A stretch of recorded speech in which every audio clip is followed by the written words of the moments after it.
guys, this is Jenny.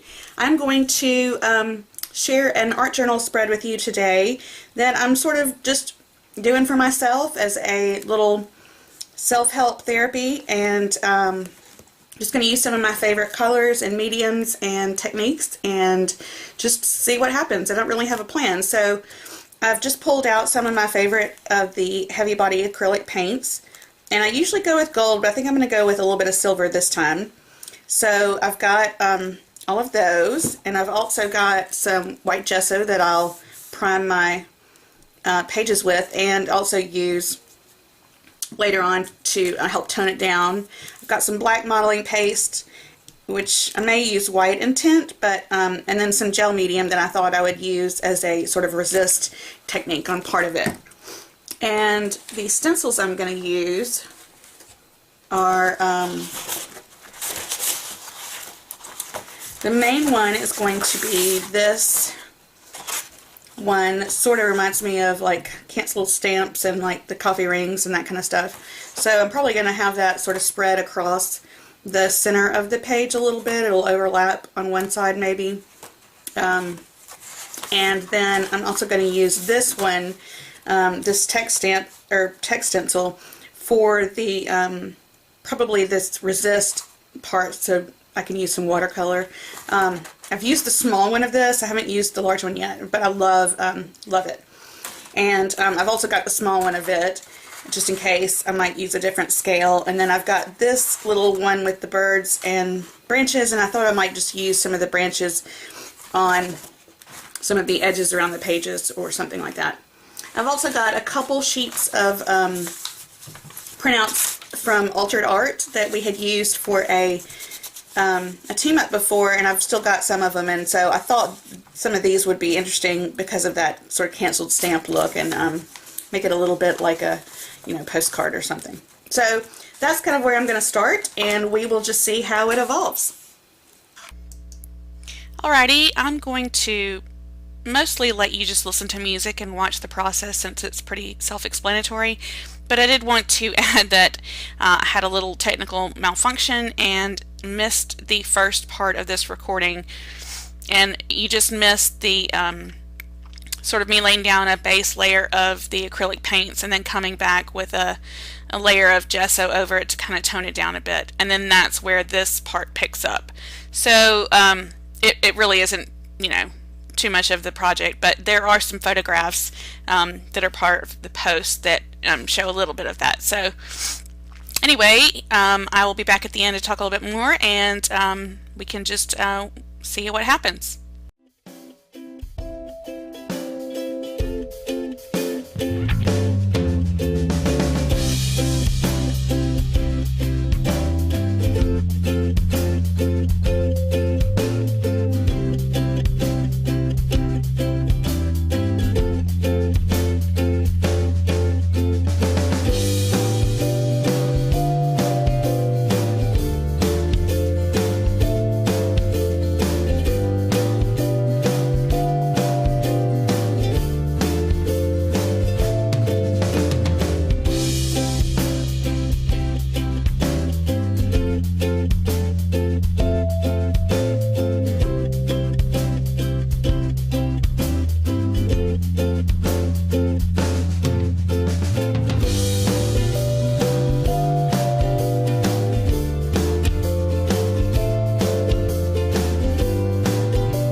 Alrighty, I am back here at the end, and as you can see, I'm just sort of wrapping it up with a little bit of doodling. This is one of my favorite parts, kind of watching it all come together and then being able to just add little doodles and lines and emphasize different things, you know, with white and black paint. And this Sharpie that I've got is like a dark gray, and it's really lovely, and it's not too dark to be too stark, but it's a really nice gray to use, so I use that a good bit. But as you can see, I'm pretty much finished here except for adding a couple of small doodles, and then I'm going to write this quote. I did add some more gesso in a couple of these circles to give me a good place to write this quote to make it stand out a little bit more. So that's pretty much what I do here at the end, and then that's it. You can see the final shots and the close-ups and the final product at the end. Thanks so much for stopping by. Make sure you go to the Crafters Workshop blog and check everything else out, and I hope you have a lovely week. Bye.